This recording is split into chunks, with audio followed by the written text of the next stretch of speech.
So this set of slides is your second set of slides that I want you to watch. And in this set, I'm going to talk a lot about interviewing and communication. I did briefly talk about it in the last set, but I really need you to really focus on your interview and your communication skills, because this is one of the more important parts of your physical assessment.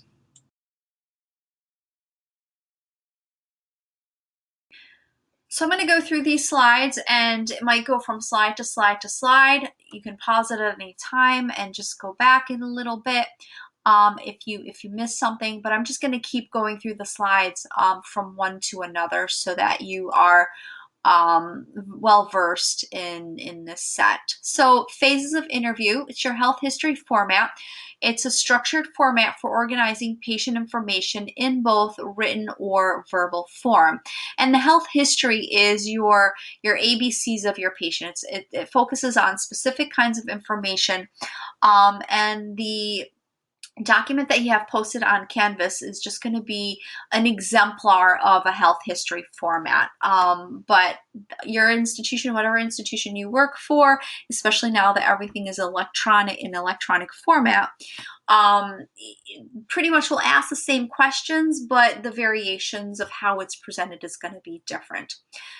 The interview process demands effective communication and relation skills. So again, you really need to know what questions you're going to ask, know how you're going to ask the questions, and know how you're going to relate these questions to the patient. You most importantly have to develop a rapport with the patient in order to elicit accurate information from them. Interpersonal skills is key. So this is where you're going to learn, you're going to practice, and you're going to really, hone in on these skills. Phases of the interview is your pre-interview, which kind of sets the stage. It's your initial introduction. Hi, my name is, I'm a student nurse at, and I'm going to sit and talk to you. I have a number of questions, and then after that, I'll be doing a physical exam on you. Your introduction, it's your establishing trust with the patient. It's making them feel comfortable. It's making sure that your environment is comfortable. Your working relationship or your working phase is that moment where you're actually collecting data from the patient. You're asking them, it's a back and forth. You're asking a question, they're answering. You're asking a question, they're answering. And then your termination is that final stage of that interview where it's the closure. It's you're taking all the information that you've learned from them, maybe putting it in a format where you're just kind of reiterating what they've said, things that they've said, what your plan is, and then having that closure of it was nice to meet you, and then what their next step is in the process. So your phase one is your pre-interview. It's when you're taking the time to self-reflect, and really that's just your personal, self. Learning how to conduct an interview is the most important part. But with regards to the patient, it's taking their records and reviewing it, gathering any necessary information that you need to before you go into the patient's room. Maybe if you know that the patient is here for ear pain, initially before you interview them what type of questions you want to ask them about their ear pain. Maybe you also want to figure out what information you want to ask them about their past history. Have they ever had a history of ear pain before? What have they done? When did the ear pain start? And then you also, more importantly, want to be careful to avoid any biases or preventing any type of new treatments or approaches. But we'll learn that as we progress in the class. Set a goal. Before meeting the patient, you want to set goals for yourself, clarify any goals. If you know that the patient is of a different culture and of that culture, they don't do specific things with regards to ear pain, and I am making this up, understand that. Go in with that sort of mindset, with that sort of understanding, so that you're not forcing them or you're not pigeonholing them into a specific goal for them that might not coincide with what their values or their beliefs are. You also want to review your clinical behavior and appearance. Do you look professional? Nurses send messages to patients via words and behavior, so make sure you come across as cordial. You watch your gestures, you watch your facial gestures. You're dressed appropriately. You have you have your stethoscope, you have a pen, you have paper. You also want to remain calm and unhurried. That's the big one. You always want the patient to feel at ease, and a nurse's calming presence keeps the patient in a calming state of being. Adjust the environment. Make sure that, again, they're in a private, comfortable environment. Is there a curtain? Is there a door? Take notes.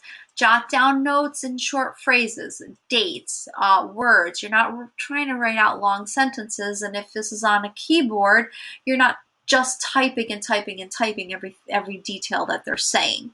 You want to be able to maintain good eye contact, yet jot words or notes down that don't take too much time away from your interaction with the patient. And this is important. Don't let note-taking or written or electronic forms distract you from the patient, because this can lead to less information gathering. With the introduction, first impressions always, make a difference. So you want to establish rapport. You always want to greet the patient. What is your name and who are you? Who are you? Where are you from? What is your role? Hi, my name is so-and-so. I am a nursing student, or I am a student nurse at Rutgers University. I'm here to do a physical assessment on you. If you have to address the patient rather, you don't really want to call them by their first name. You want to call them Mr. or Mrs., but have them determine how they should be called. Okay, if you know their name is Tom Smith, you're not going to say, "Hi, Tom, how are you?" You're going to say, "Hello, Mr. Smith, how are you doing today? Do you mind if I called you by your first name?" Even get their permission to ask to call them by their first name. And if they say, "No, please call me Mr. Smith," then you call them Mr. Smith.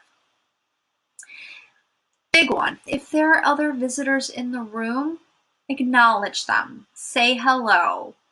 And ask who they are or how they're related. Sometimes patients will have other visitors in the room just to kind of keep them company until you walk in the room. And a lot of times, if the patients are in the room, you are obligated to maintain their confidentiality. So you need to ask the patient if it's okay to, proceed with the health history collection. I always tell my patients, I'm going to ask a lot of personal questions. Do you want your family members to stay in the room, or do you want your friends to stay in the room? And sometimes it's the patient's decision whether or not, to ask the patient to leave the room. And also acknowledge cultural differences. Some cultures, where the female may be subservient, that doesn't speak on her behalf. She has somebody else speaking on her behalf. And that's acceptable, okay, as long as that's recognized.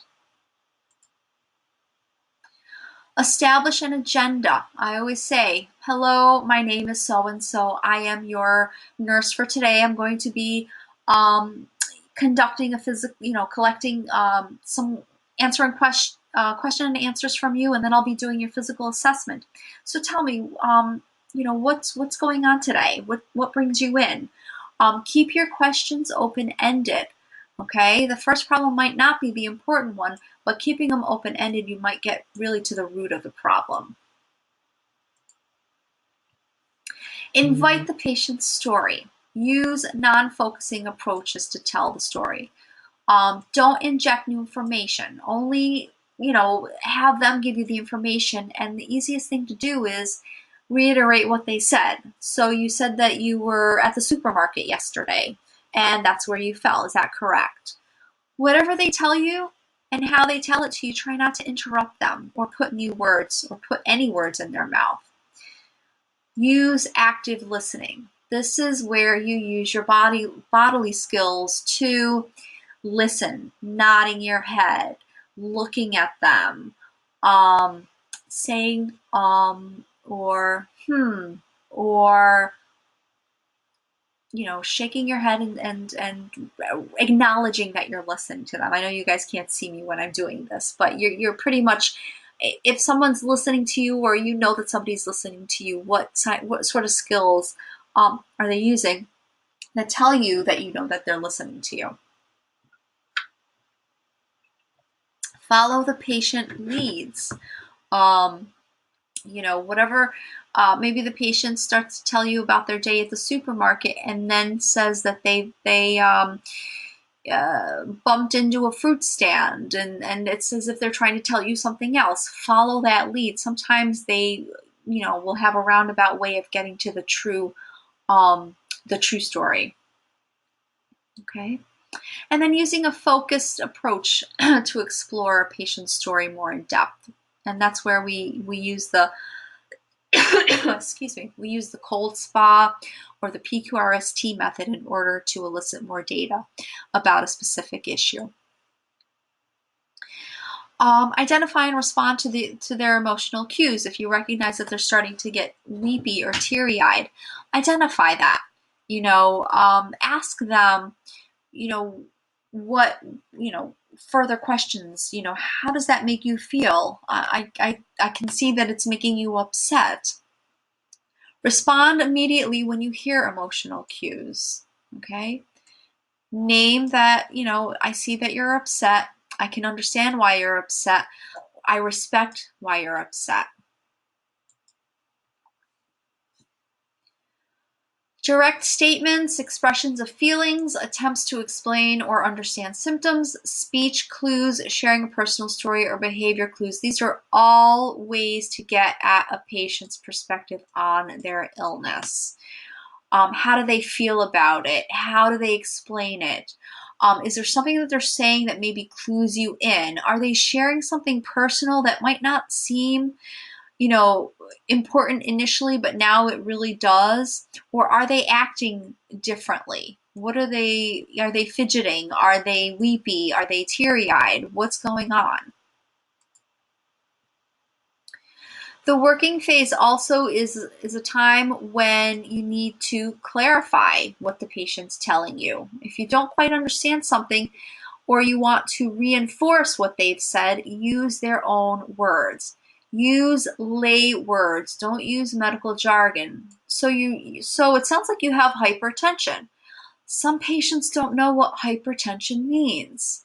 So it sounds like you have, issues with your blood pressure, or it sounds like your blood sugars are very elevated. Use words that the patients will understand. Medical jargon is only amongst medical professionals. When they're telling you a story, establish the sequence and the time course of that story. So if they come in and they told you that they've been having pain for 3 weeks, get the backstory. What happened 3 weeks ago? Go from open-ended to close-ended questions. What happened? When did it start? You're going through the 7 attributes, the cold spa, the investigative questions that we discussed earlier. And this is, again, another set. The old cards, the cold spas is the third one, actually. PQRST, and then the cold spa that we talked about before.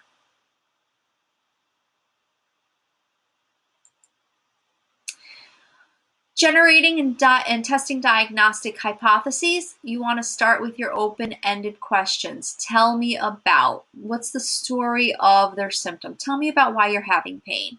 And then you're going to have to get into more specific questions about that pain. When did it start? How long have you had it? What's the severity of it?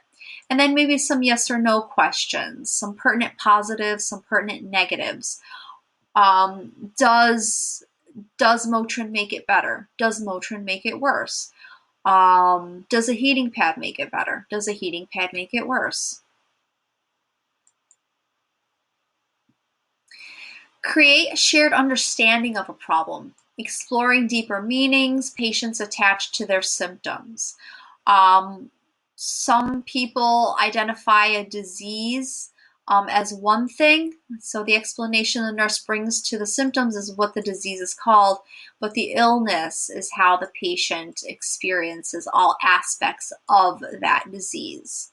So for example, a disease process can be cancer or can be breast cancer, but the illness of how the patient experiences it could be related to the breast cancer itself, but it can also be related to their lifestyle experiences, their emotional experiences, their social experiences, their gastrointestinal experiences. Exploring the patient's perspective, you want to use this mnemonic FIFE, feelings. How does it make them feel? Are there any fears or concerns about the cancer? Ideas. What is the nature or cause of their problem? Function. How is the cancer impacting their life? And then expectations. What do they expect from the healthcare team based on prior experiences? Maybe they had breast cancer 5 years ago, and they had certain expectations. So what do they expect now?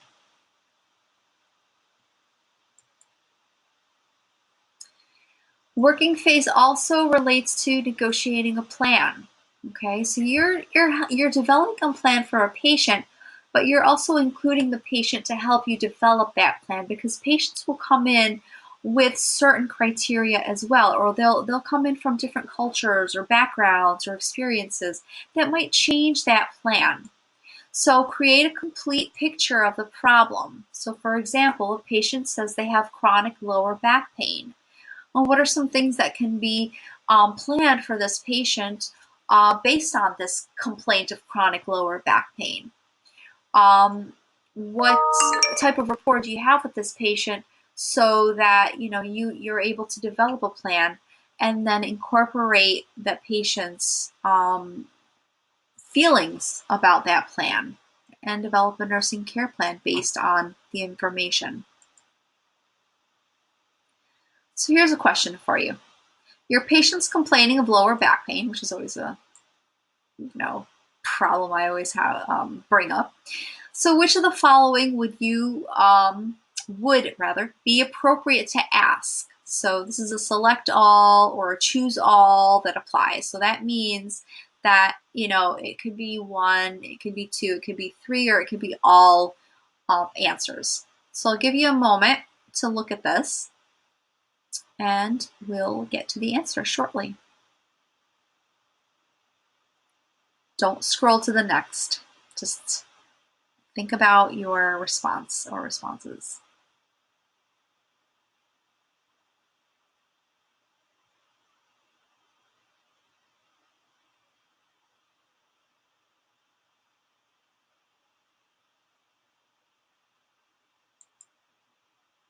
Okay, if you chose all four, you are correct.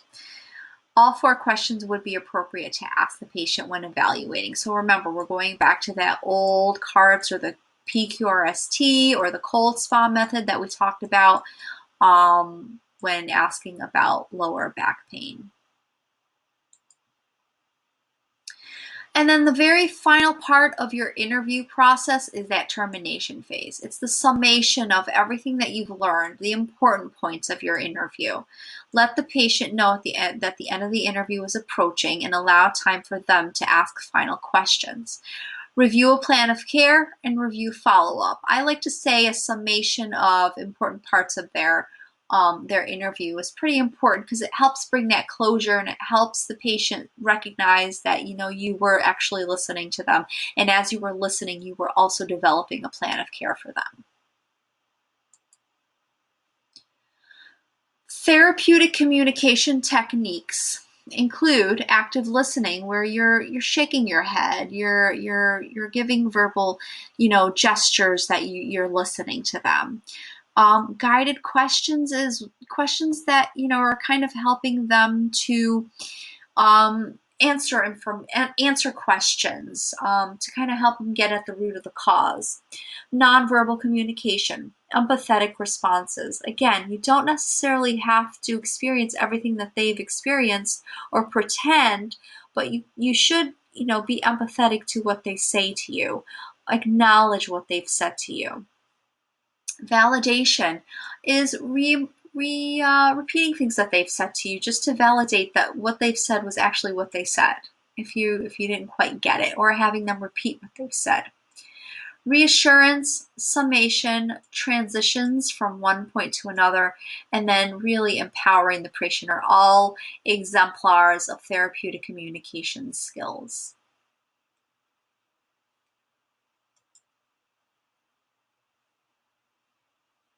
And so active listening is an example, paying close attention.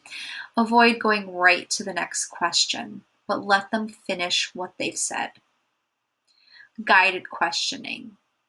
Move from open to focused questions. Use your cold spot. Offer multiple choices for answers. Is the pain sharp or dull? Does it radiate? Does it come and go? Clarify what they mean. Can you tell me what you mean by it's dull? Explain that to me a little bit more. Nonverbal. Eye contact, facial expressions. Where is your head? You want to try to be eye to eye with them. You don't want to be above them, but you can also, you can be a little bit below them. You don't want to give them the superior position. Interpersonal distance. You don't want to be too far away, but you also don't want to be too close. Placement of arms and legs is also important, and that's very important that you recognize. Are your legs crossed? Are your arms crossed? They should not be crossed. You should always pay attention to your body, to your nonverbal positions. Empathetic responses. Again, identify their feelings. Don't assume you know. Sometimes you don't know. But respond with understanding and acceptance. And one of the things that I always say is don't try to one-up them. If they said, oh, I lost my sibling, last year, don't one-up them by saying, oh, yeah, well, I lost my sibling 2 years ago. Okay? So it's not about you. It's about the patient. But acknowledge, I'm very sorry that you lost your sibling. Acknowledge what they've said. Validate what they've said. Okay? Sometimes their emotional experience or their emotional, well-being or state of being might not match what they're saying. So validate what they're saying. Don't provide false reassurance. You never want to tell them, oh, everything's going to be fine. Don't worry about it. It's all good. Identify and acknowledge the patient's feelings, especially if they're fearful or unsure, uncertain. Give a summary of their story and give the patient a chance to clarify anything that you might not understand. Transition is when you tell the patient when you're changing directions during an interview process. So a good example of this can be if you want to talk more, if you're going from your past medical history and now you want to talk about their sexual history, which is more of a very sensitive, very, very private conversation. You might want to just kind of prepare them and say, okay, I know we talked about your medical history, but we're going to get into a couple more private and personal questions. I'm going to ask you some questions about your sexual history, and then have them get comfortable with that transition. That okay, be prepared. You're going to be asked these types of questions. Empower the patient. Convey an interest. Follow the patient's leads. Elicit and validate any emotional context. Share information with the patient. If they want to learn more about hypertension, if they want to learn more about high blood pressure, share information. Don't tell them, oh, the doctor will tell you more information or the practitioner will tell you more information. But if you don't know something, don't make it up. Reveal the limits of your knowledge. Say, you know what? I'm not quite sure about that answer, but let me ask or let me look it up and I'll get back to you. Here's a question for you. Recognizing the patient's feelings without agreeing with them is a form of what? Validation, empathy, reassurance, or transition?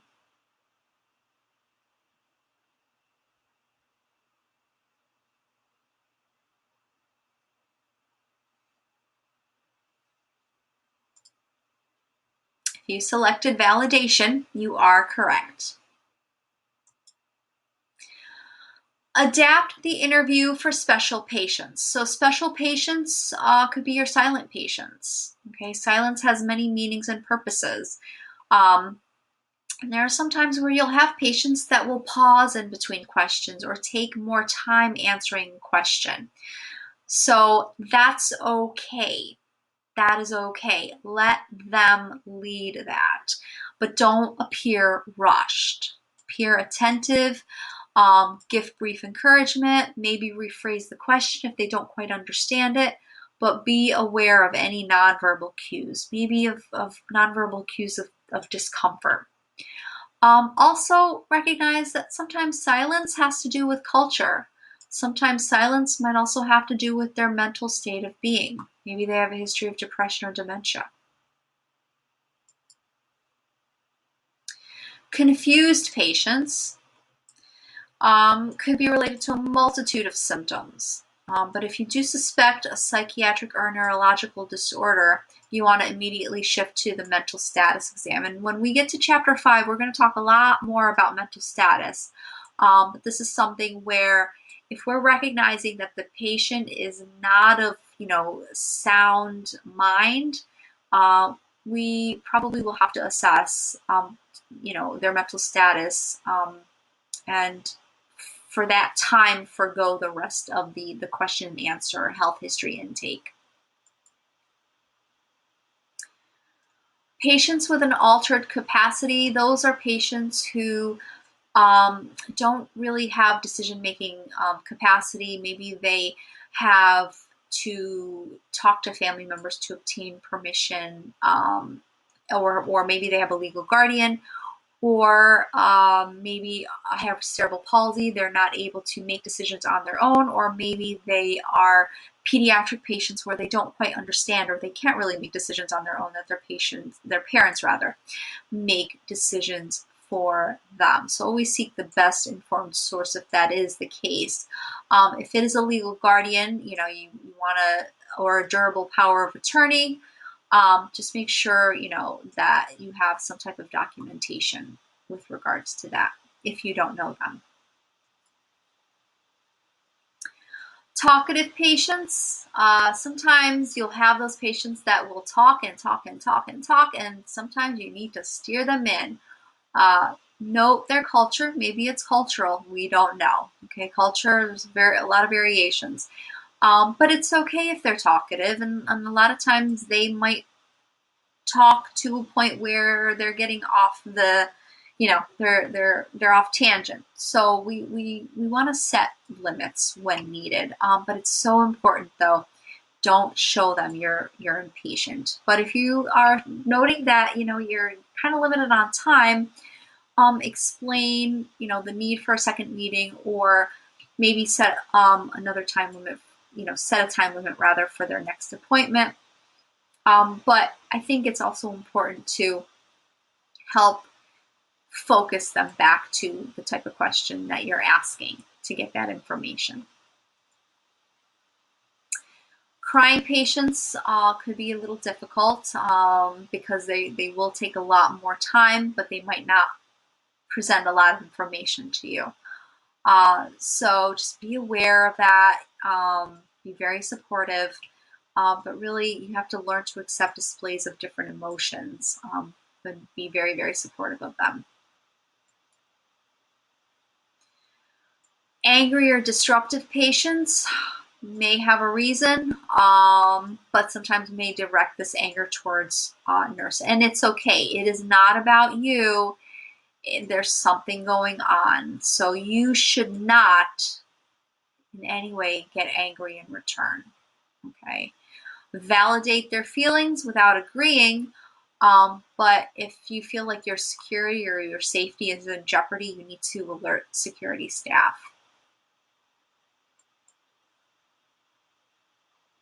Interviewing across the language barrier, you're going to work with qualified interpreters, and there are interpreter phones, so you need to know, where the phones are, how to use them. And when you are using an interpreter phone where you have another person on the other line translating, make sure that your questions are clear. they're short, and they're simple.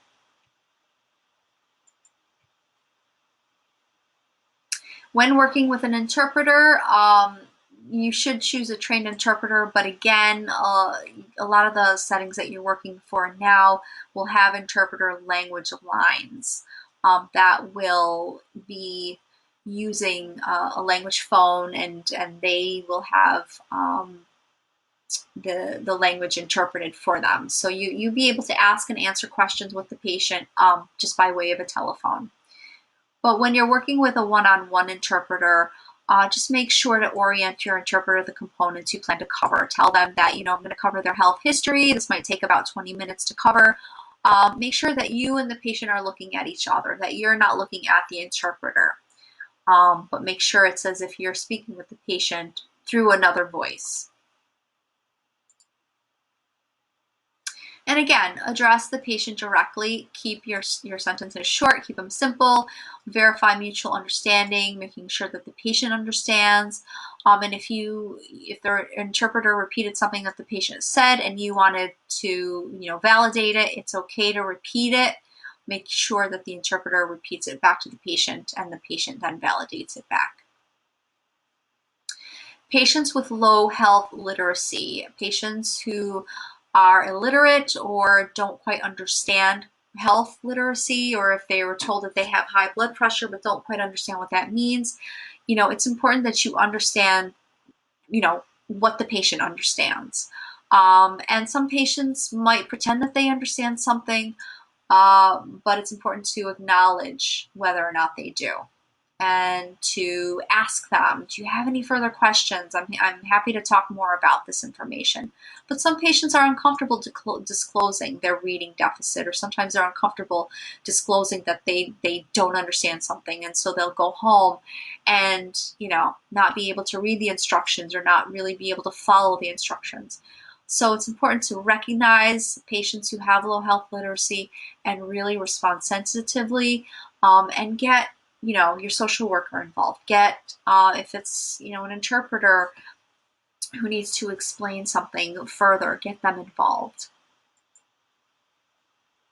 Patients with hearing impairments, either deaf or hard of hearing, again, what is their preferred method of communicating? A lot of times the patients will come in with an interpreter, or they might want to use written form to help convey information. If the patient is hard of hearing and they use a hearing aid, make sure it's on, make sure it's working. Eliminate any background noise if there's a TV on, or if you're in a noisy environment, try to get to a more quieter environment. But speak at a normal volume and rate. Don't scream, or don't slow down your speech, okay? Because then they're really not going to understand you. Speak at a normal volume, speak at a normal rate, but make sure that they can hear you. Patients with an impaired vision, blind, make sure that you shake their hand or establish some type of physical touch, and let them know what their surrounding is like. Orient them. Where is the chair? Help them. If they have poor vision and they wear glasses, encourage them to wear glasses whenever possible, but make sure that you use words, because sometimes your posture and gesture might not be seen. So you want to really verbally speak, what you're about to do, versus, pointing to their chest or pointing to their arm or pointing to their leg. I'm touching your arm right now. Okay, so you want to explain things more carefully with them. Patients with cognitive disabilities, if you suspect that, you want to pay close attention to their schooling and their ability to function independently. And these could be patients who have mild, moderate cerebral palsy, or they might not really understand a lot of information that you're telling them. Maybe also could be related to disability or health literacy.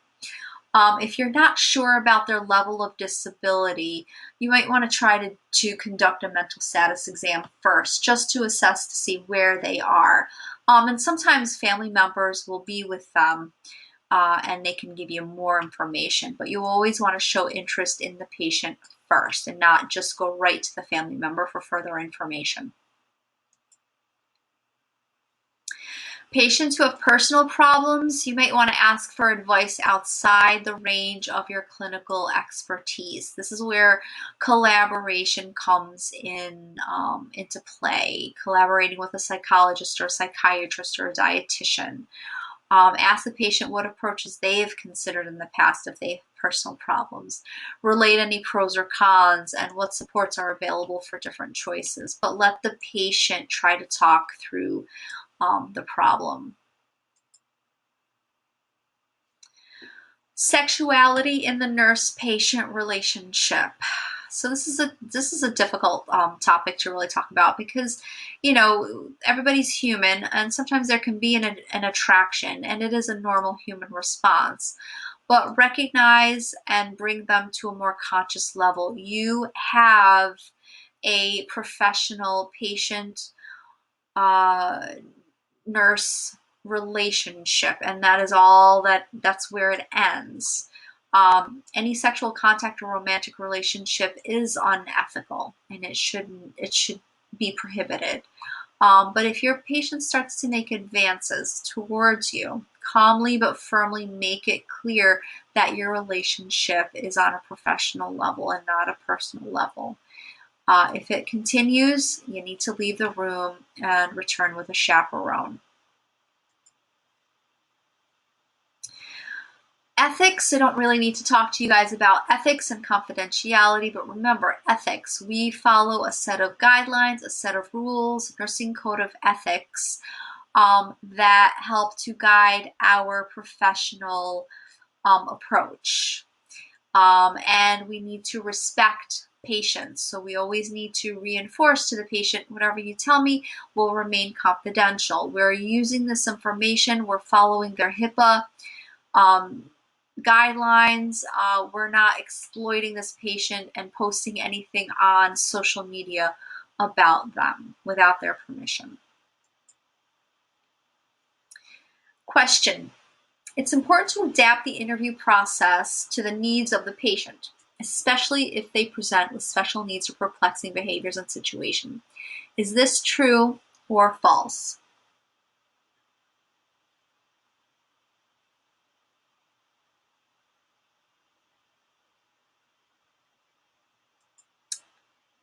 If you answer true, that is correct.